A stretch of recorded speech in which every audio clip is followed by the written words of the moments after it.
크리스마스 블레싱 첫 번째 시간으로 요셉의 크리스마스라는 제목으로 하나님 말씀 나누도록 하겠습니다. 대림절 두 번째 주일입니다. 주중에는 수능을 끝났는데 혹시 수능 끝나신 분들이 여기엔 안 계실 텐데 너무 고생들 많으셨고요.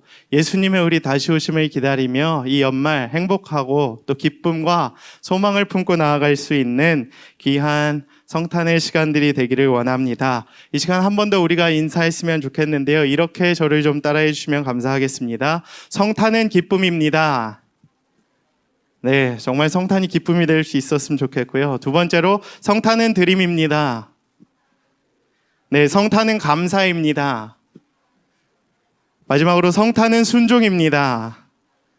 네, 이 4주간 또 이 말씀들을 나누고 성탄을 맞이하는 우리들에게 성탄이 기쁨이 되고 성탄이 드림이 되고 성탄이 감사가 되고 이 성탄이 우리의 순종이 될 수 있는 귀한 시간이 되기를 원합니다. 저는 그 첫 번째 순서로 오늘 마태복음 1장의 말씀 요셉의 크리스마스는 어떠했을까? 그 요셉의 크리스마스가 이 시대를 살아가고 있는 우리들에게 이 크리스마스를 기다리고 있는 우리들에게 어떠한 성탄의 메시지를 전해주는지 함께 오늘 이 본문 말씀을 통해 나누기를 원합니다.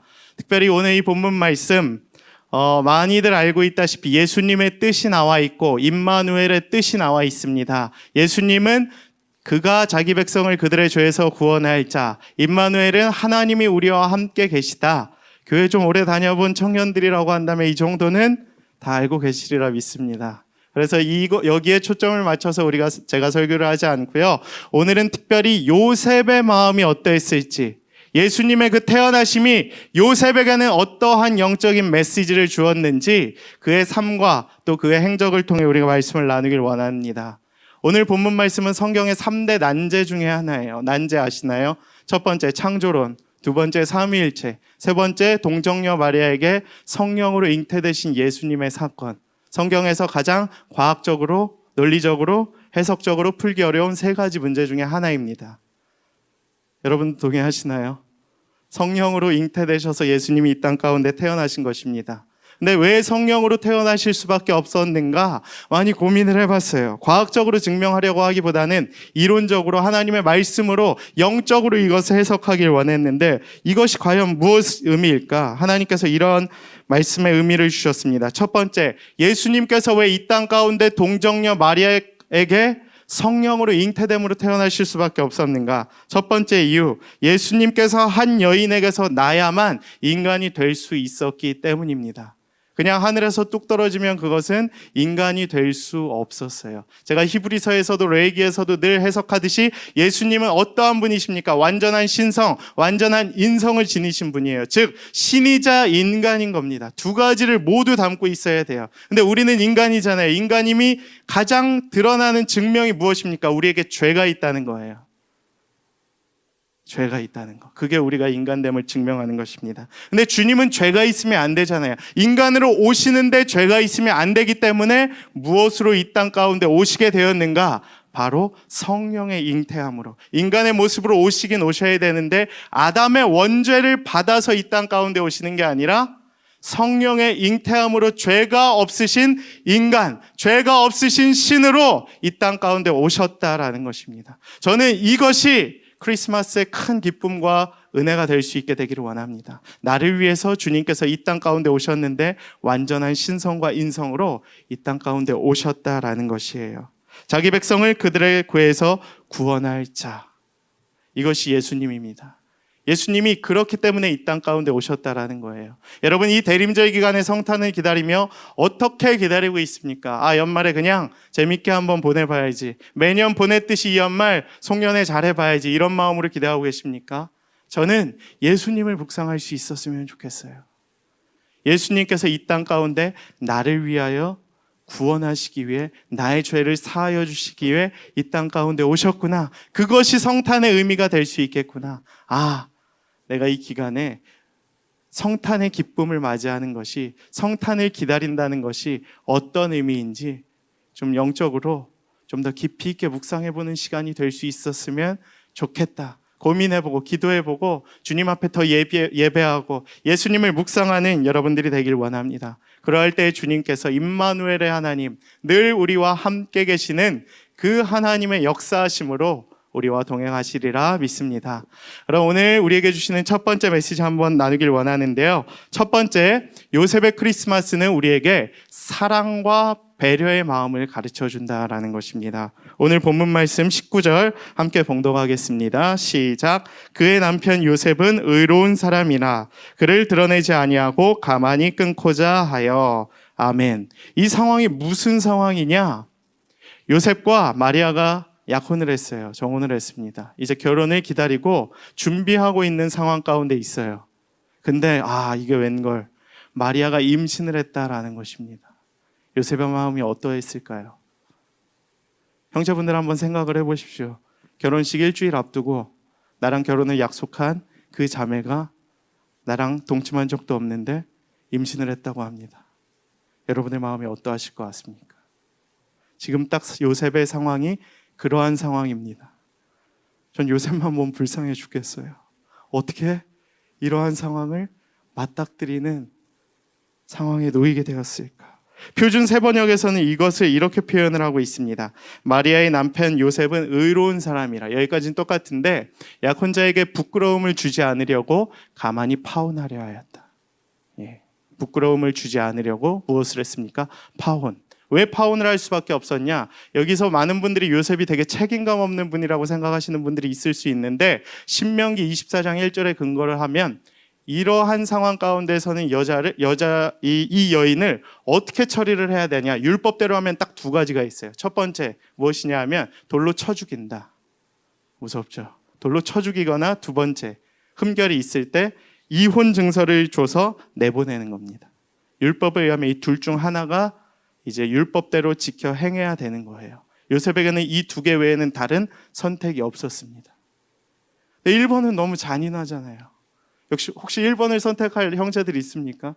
나랑 결혼을 약속한 그 자매, 열받네, 돌로 쳐 죽여주십시오 라고 율법을 들이밀 수 있겠습니까? 요셉은 2번을 선택했습니다. 근데 2번을 선택하는 마음도 얼마나 그 사랑과 배려가 느껴졌는지 몰라요. 근데 사실 요셉의 상황을 이해해 보십시오. 얼마나 억울했겠습니까? 요셉 피해자 아니에요, 그렇죠? 얼마나 억울하고 힘들고 고난스러웠을까? 근데 그것을 드러내지 아니하고 그에게 수치를 주지 않으려고 이것을 조용히 덮고 끊고자 하였다라는 것이에요. 조용히 마무리함으로써 율법도 지키고 사랑하는 사람이었던 마리아도 지키려고 했던 것입니다. 저는 이러한 요셉의 행위를 통하여 크리스마스가 무엇인가? 요셉의 크리스마스는 바로 사랑과 배려였구나 라는 영적인 메시지를 깨닫게 되었습니다. 자신의 분노까지도 다스리면서 상대방의 수치를 덮어주려고 했던 그 요셉의 모습. 와, 진짜 멋지다. 우리 형제들이 닮아야 할 성경의 인물들, 수많은 인물들이 있지만 자매와의 관계에 있어서는 요셉을 닮으실 수 있게 되기를 축복합니다. 이러한 남자들이 요즘에 인기 있는 남자들이 될 거예요. 앞으로 상대방의 수치까지도, 상대방의 연약함까지도, 상대방의 그 부족함까지도 덮어주고 뒤에서 조용히 이렇게 메꿔주려고 하는, 수습하려고 하는, 사랑해주려고 하는 그러한 형제의 모습이 되실 수 있게 되기를 원합니다. 세상을 바라보십시오. 연예인들 이혼 한번 하면 어떻게 됩니까? 진흙탕 싸움 난리 나죠. 그냥 기사에 그냥 도배를 하지 않습니까? 언론도 문제지만 참 그러한 악한 마음을 갖게 되었다는 것, 너무 가슴이 아픈 일이 아닐 수 없습니다. 생각을 해보십시오. 한때는 평생 함께 살기로 약속했던 그 사이들이 깨어지는 것을 보십시오. 얼마나 가슴이 아픕니까? 무엇이 우리를 그렇게 선하지 않게 만들었는지 되돌아볼 수 있게 되어야 합니다. 사실 그때는 죽일 듯이 미웠던 일들이, 그 일과 사람들이 도저히 용서하고 덮을 수 없을 것만 같은 일들도 나중에 돌이켜서 먼 훗날 그것을 되새겨 봤을 때는 사실 별거 아니거든요. 주님이 우리를 위하여 죽으신 그 억울할 수도 있었을 법한 그 사랑에 비하면 굉장히 보잘것 아닌데, 우리는 이 땅 가운데서 얼마나 그 작은 이권들과 그 자신의 알량한 자존심과 마음을 지키기 위해서 상대방을 후벼파고 때리고 악한 마음으로 다루고 있는지 모릅니다. 저는 믿음의 청년들이 삶에 원한을 품고 살아가는 것이 아니라 사랑과 배려의 마음을 품고 살아갈 수 있는, 오늘 요셉과 같이 용서의 마음이 넘쳐날 수 있는 그러한 크리스마스를 보내실 수 있게 되기를 축복합니다. 우리 공동체에도 또 관계들로 틀어진 경우들이 너무 많잖아요. 그렇죠? 분명 쟤네들이 어제까지 막 지난주까지 막 손 붙잡고 다니고 언니 하면서 없이는 못 살 것처럼 이렇게 사랑하며 다녔던 그 사이가 한 주 만에 관계가 싹 틀어져가지고 서로 이제 왼수가 된 거예요. 한 주 만에. 목사님 그건 얘기하지 마세요. 우리 절교했어요. 손절했어요. 팍 그냥 끊어버렸다는 거예요. 다시 그 사람 얘기하고 싶지 않아요. 제 인생에 그 사람 빼주세요. 이런 식으로 틀어지는 경우들을 너무 많이 봅니다. 참 아이러니한 일이 아닐 수 없습니다.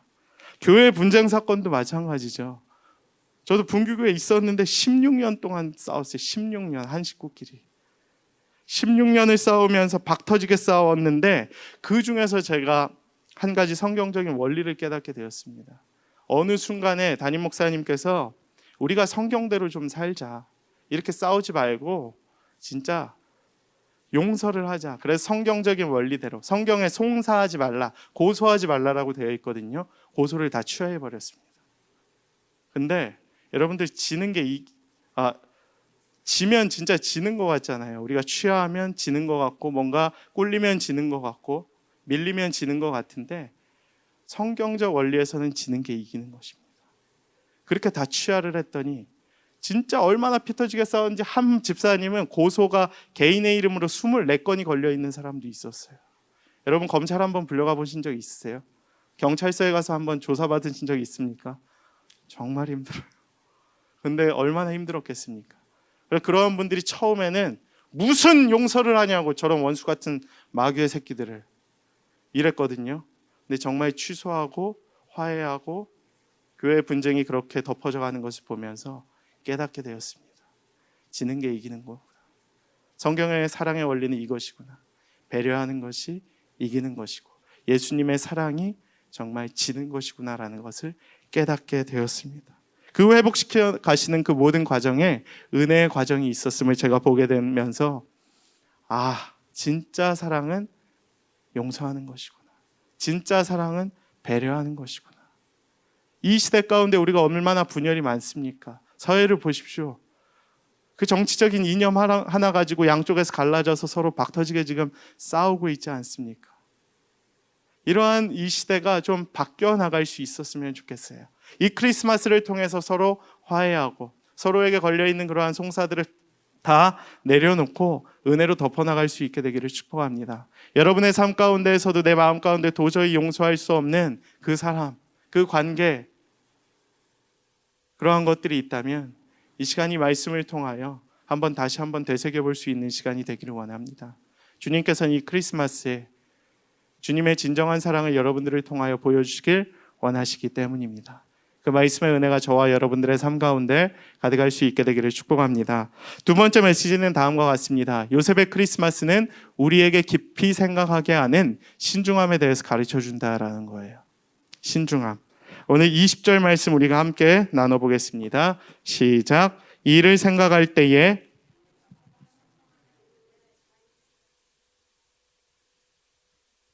하지 말라. 그에게 잉태된 자는 성령으로 된 것이라. 상황이 계속 진행 중에 있어요. 표준 세번역과 현대인의 성경 버전 우리가 함께 읽겠습니다. 요셉이 이렇게 생각하고 있는데, 이게 표준 세번역입니다. 현대인의 성경 버전 우리가 좀 나눌 건데요. 요셉이 이 일을 곰곰이 생각하고 있을 때. 아멘. 전 여기에서 은혜가 되더라고요. 사실 저에게도 조금 있는 모습이 요셉에게도 있는 걸 보면서 그렇게 은혜가 되더라고요. 신중함. 자매님들, 형제님들 보실 때 신중함을 꼭 보셔야 돼요. 이 사람이 그냥 마음에서 있는 거 그대로 다 드러내는지, 그러니까 여과 없이 쏟아낸다 그러잖아요. 그렇죠? 아니면 한번 걸러내고 생각을 하고 말하는지, 이걸 꼭 보셔야 됩니다. 저에게 아내가 가끔 그러거든요. 여분 신중하게 말하는 게 매력이라고. 예, 진짜입니다. 제가 지어낸 게 아니고요. 진짜 근데 이런 게 중요해요. 요셉의 이 모습 얼마나 멋집니까?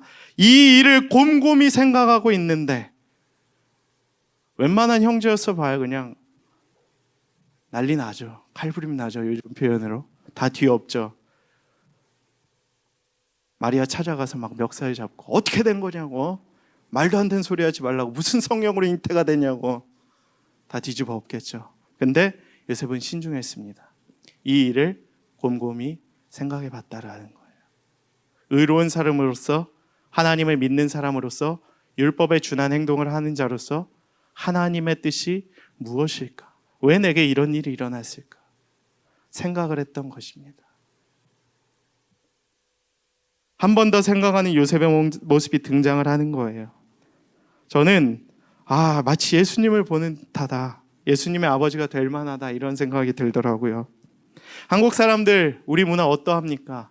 제가 외국을 좀 다녀봐도 한국과 같이 좋은 나라가 없어요. 근데 좋은 점도 있지만 한편으로는 단점이 되는 게 빨리빨리 문화. 얼마나 우리가 빨리빨리인지 몰라요. 세계에서 제일 빨라요, 진짜.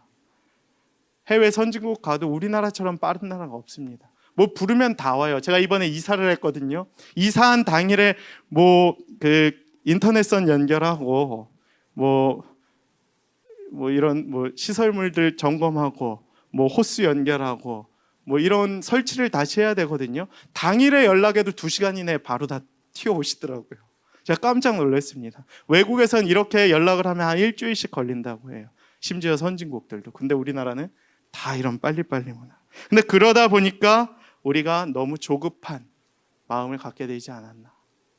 뭔가 신청을 했는데 바로바로 피드백이 없거나 이루어지지 않거나 답변이 없으면 막 화가 나고 다시 전화해서 컴플레인하고. 배달의 민족 보십시오. 우리가 그런 민족 아닙니까 진짜. 요즘에 배달의 민족 딱 신청하면 40분 이내에 온다고 카톡이 오거든요. 40분 이내에 도착 안 하면 어떻게 해요, 여러분? 저는 38분부터 전화해요. 왜 안 오냐고. 죄송합니다. 그만큼 급한 문화예요, 우리가. 근데 이게 너무 조급한 마음이 사탄이 주는 마음이 아닌가. 하나님의 때는 너무 늦지도 빨리도 오지 않는다는 것을 우리가 좀 깨달아야 할 필요가 있어요. 영적으로 우리에게 가장 좋은 하나님의 카이로스적인 타이밍에 주신다라는 것입니다. 그렇기 때문에 우리에게 필요한 것이 있다면 무엇이냐? 바로 신중함일 것입니다. 한 번 더 생각하는 마음이 우리 가운데 필요하게 될 것입니다. 오늘 이 말씀을 듣는 모든 청년들의 마음 가운데 다혈질, 조급증, 감정적 대응은 떠나가게 될 줄로 믿습니다. 한 번 더 생각하고 신중하게 대처하고 신중하게 결정하고 한 번 더 생각하고 말씀하실 수 있는 여러분들이 되기를 원합니다. 여러분이 그냥 생각 없이 툭 내뱉은 그 한마디에 누군가는 상처를 받게 돼 있거든요. 그것을 우리가 이 연말에 좀 조심할 수 있었으면 좋겠습니다. 중요한 결정일수록 천천히 신중하게 한 번 더 생각하고 결정을 하실 수 있게 되기를 축복합니다. 제가 국장단들과 함께 청년부의 모든 중요한 결정을 할 때 절대 한 번에 결정하지 않아요. 우리 임원분들은 아시죠? 저보고 되게 답답하다, 결정이 늦다, 이런 얘기들을 하시는 분들이 가끔 있더라고요. 근데 저는 흔들리지 않습니다. 중요한 결정일수록 천천히 해요. 제가 제일 많이 하는 카톡 용어 중에 하나가 일단 생각해보자입니다. 카톡 한번 검색해보세요. 일단이라고 검색 한번 해보세요. 제가 쓴 글에 일단이라는 게 굉장히 많이 걸려 있을 겁니다. 일단 알겠습니다. 한 번 더 생각해보자려고 하는 저의 마음이죠. 신방 날짜, 신방 시간도 한 번에 잘 안 정해요. 한 2-3번 생각하고 결정해서 알려줍니다. 내가 그냥 막 생각한 대로 막 이렇게 카톡을 했다가 갑자기 막 내가 일정이 변경되고 그러는 게 전 너무 싫어요. 실례인 것 같아서 절대 한 번에 연락하지 않습니다. 신방 펑크 내는 일을 별로 안 하죠. 기도해 봅시다. 생각해 봅시다. 일단 알겠습니다. 우리가 좀 더 기도해 보고 결정합시다. 지금 순모임 편성도 회의를 5번 했습니다. 순장들이. 그리고 지난주에 최종 결정을 어느 정도 했죠.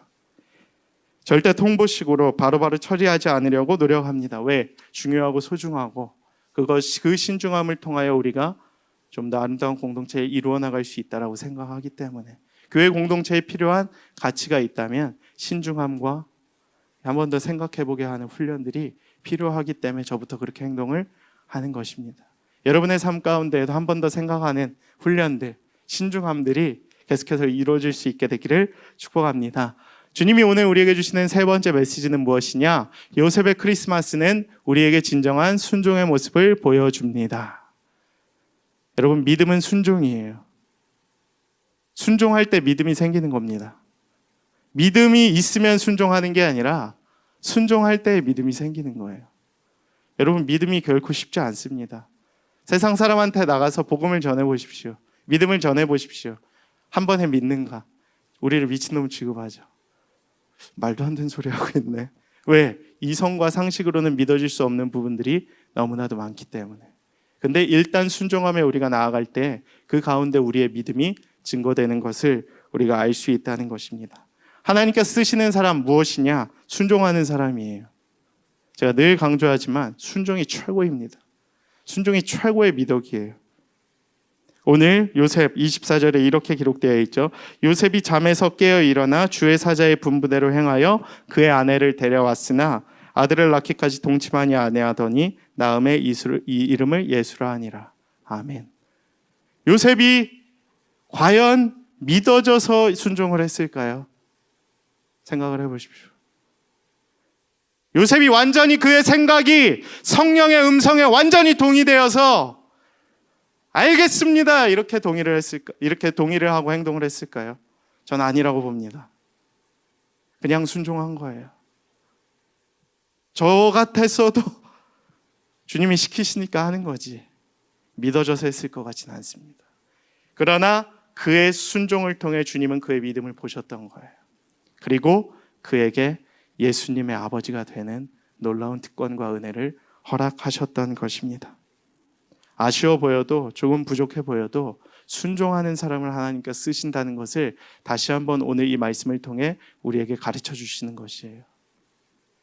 제가 리더십이 돼보고 목회자가 돼보니까 청년들을 대할 때 가장 좋은 청년들이 순종하는 청년이에요.